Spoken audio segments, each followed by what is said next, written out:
આણંદના જૂના બસ સ્ટેન્ડમાં વિદ્યાર્થીઓનું વિરોધ પ્રદર્શન. વિદ્યાર્થીઓએ બસ ચાલુ કરાવવા બસ રોકો આંદોલન કર્યું. આણંદ હેરેન્જો એસટી બસ શરૂ કરવાની માંગ સાથે હોબાળો કર્યો. વિદ્યાર્થીઓએ ભારે સૂત્રોચ્ચાર કરી વિરોધ પ્રદર્શન કર્યું.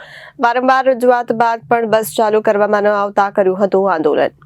આણંદના જૂના બસ સ્ટેન્ડમાં વિદ્યાર્થીઓનું વિરોધ પ્રદર્શન. વિદ્યાર્થીઓએ બસ ચાલુ કરાવવા બસ રોકો આંદોલન કર્યું. આણંદ હેરેન્જ એસટી બસ શરૂ કરાવવાની માંગ સાથે હોબાળો કર્યો હતો. વિદ્યાર્થીઓએ ભારે સૂત્રોચ્ચાર કરી વિરોધ પ્રદર્શન કર્યું હતું. વારંવાર રજૂઆત બાદ પણ બસ ચાલુ કરાવવામાં ન આવતા આંદોલન કર્યું હતું. બસ રોકવામાં આવતા પોલીસે પણ દોડી આવી હતી. પોલીસે વિદ્યાર્થીઓની સમજાવટ કરી મામલો થાળે પાડ્યો હતો. આજથી આવશે આઈડી નું શટલ. હા 4 વાગે મોકલી દઈશું આઈડી નું અને મૈસા વાળું કયું મૈસાની જે રેગ્યુલર 4 વાગે છે મૈસા આણંદ મિની કીધી ના તમે હતા સર આ મૈસાણ ચાલક છે ને ભાઈ મૈસા ચાલક તો આવવાની જ છે એ વાયા આઈડી નાર કરે છે એ લોકો એમ કહું છું તમને એ બસ આઈડી આવી જોઈએ. તમારી બસ પિસ્તલ મોકલાય તો પછી એ તો આ તો એ એમનો વાંધો નહીં તમે પિક્ચર આઈડી ની મળતા હોય ને આઈડી નું શટલ મરાય એ તમારે હા જી બસ તો વાંધો નહીં કોઈ પ્રોબ્લેમ પછી તમારે બીજો આ એ મૈસા વાળી તમે નડિયાદ લઈ લેજો તો એમનો વાંધો નહીં જેવી આ મરીડાની જાય તો આ તો મને વાંધો નહીં બસ સવારમાં બીજું મારા ગામના 80 છોકરા ઉભા રહે સવાર હાથ ને બસ ને વાંચ્યો ને એમનો લોકો સ્કૂલમાં રોજ એક પીરિયડ છૂટી જાય છે તો સવારના પ્રોબ્લેમ શું કરે 2 પીરિયડ બંધ થઈ જાય છે રોજ.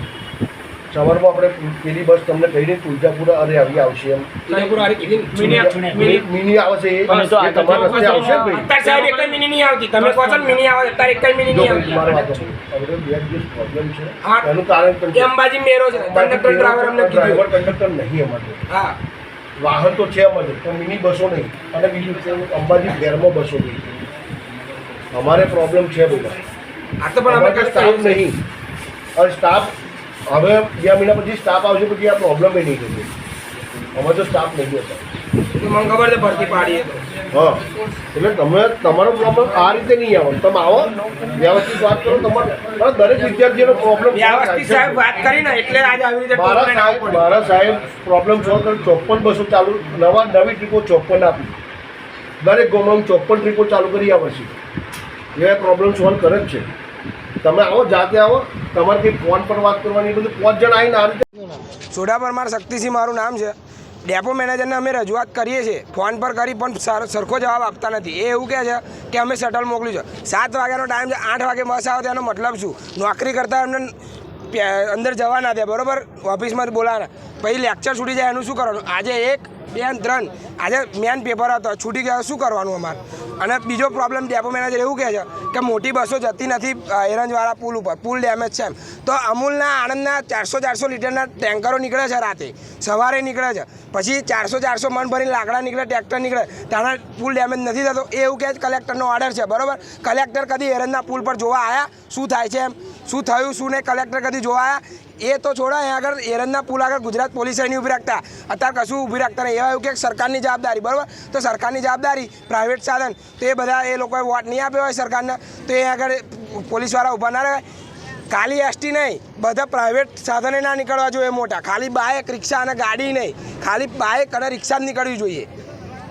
બધા માટે કાયદો સરખો આવવો જોઈએ. એ એવું કહે છે કે મિની બસ આવશે તો મિની બસમાં કેવું કરે છે આ પેલી છેડે ઉતારા પુલના આ છેડે ઉતારા તો મોટી બસમાં એવું ના થાય. તેવા એવું કહે છે કે પુલ ડેમેજ છે કશું થાય તો વિદ્યાર્થીઓને શું કરવાનું? તો મોટા ટેન્કરો જાય છે તાને એ લોકોને કશું નહીં દેખાતું તાના પુલ ડેમેજ નહીં થતો તાને નહીં તૂટતો પુલ તો શું કરવું અમારે? એક એવું ડેપો મેનેજર કે અમારે ઉપરથી ઓર્ડર કલેક્ટરનો તો કલેક્ટર કદી જોવાય આવે છે? અત્યારે શું થયું? કોઈ દાડો મામલતદારે આવ્યો છે? સોડા પરમાર શક્તિસિંહ મારું નામ છે. ડેપો મેનેજરને અમે રજૂઆત કરીએ છીએ ફોન પર કરી પણ સરખો જવાબ આપતા નથી. એ એવું કહે છે કે અમે શટલ મોકલ્યું છે. 7 વાગ્યાનો ટાઈમ છે 8 વાગે બસ આવે તેનો મતલબ શું? નોકરી કરતા એમને અંદર જવા ના દે બરાબર ઓફિસમાં બોલાવે પછી લેક્ચર છૂટી જાય એનું શું કરવાનું? આજે 1 2 3 આજે મેન પેપર હતો છૂટી ગયા શું કરવાનું અમારે? અને બીજો પ્રોબ્લેમ ડેપો મેનેજર એવું કહે છે કે મોટી બસો જતી નથી એરંજવાળા પુલ ઉપર પુલ ડેમેજ છે એમ.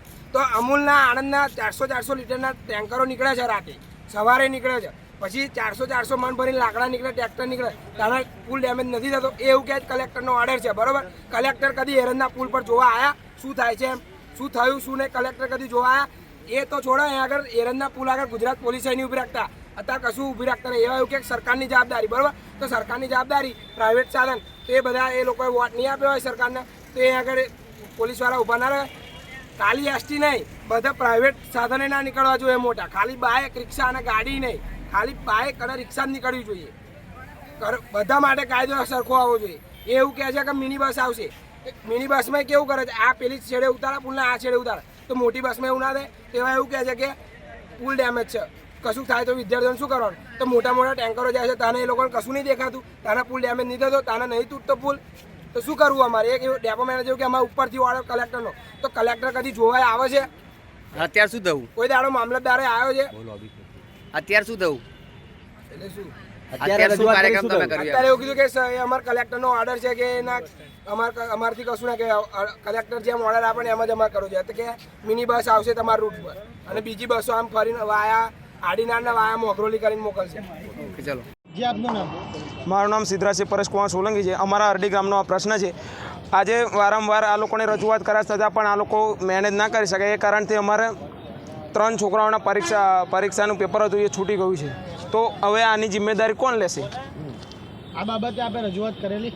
હા, રજૂઆત તો કરીએ છીએ. ડેપો મેનેજરનો ફોન મારે તો કે હું અમદાવાદ છું, બીજાને ફોન મારે તો બીજી બસ ઇમરજન્સી મોકલી દીધી, પણ પેપર છૂટ્યા પછી શું કરવાનું છે? બીજી બસ ફોર્માલિટી મારે મોકલે, એ કશા અર્થની નહીં ને.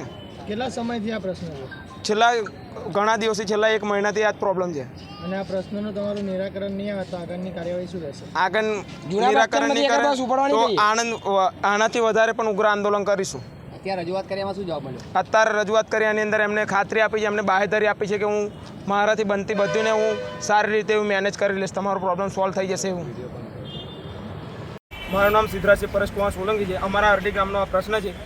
આજે વારંવાર આ લોકોને રજૂઆત કર્યા છતાં પણ આ લોકો મેનેજ ના કરી શકે. એ કારણથી અમારે 3 છોકરાઓના પરીક્ષાનું પેપર હતું, એ છૂટી ગયું છે. તો હવે આની જિમ્મેદારી કોણ લેશે? આ બાબતે આપણે રજૂઆત કરેલી? હા, રજૂઆત તો કરીએ છીએ. ડેપો મેનેજરનો ફોન મારે તો કે હું અમદાવાદ છું, બીજાને ફોન મારે તો બીજી બસ ઇમરજન્સી મોકલી દીધી, પણ પેપર છૂટ્યા પછી શું કરવાનું છે? બીજી બસ ફોર્માલિટી મારે મોકલે, એ કશા અર્થની નહીં ને. કેટલા સમયથી આ પ્રશ્ન છે? છેલ્લા ઘણા દિવસથી, છેલ્લા 1 મહિનાથી આ જ પ્રોબ્લેમ છે. અને આ પ્રશ્નનું તમારું નિરાકરણ નહીં આવે તો આગળની કાર્યવાહી શું રહેશે? આગળ જૂના બસ સ્ટેન્ડમાંથી એક બસ ઉપાડવાની થઈ. આનાથી વધારે પણ ઉગ્ર આંદોલન કરીશું. અત્યારે રજૂઆત કર્યામાં શું જવાબ મળ્યો? અત્યારે રજૂઆત કર્યાની અંદર એમને ખાતરી આપી છે, એમને બાહેધરી આપી છે કે હું મારાથી બનતી બધીને હું સારી રીતે હું મેનેજ કરી લઈશ, તમારો પ્રોબ્લેમ સોલ્વ થઈ જશે એવું. રિપોર્ટર વિનીત ટાંગ, જનાદેશ ન્યૂઝ, આણંદ.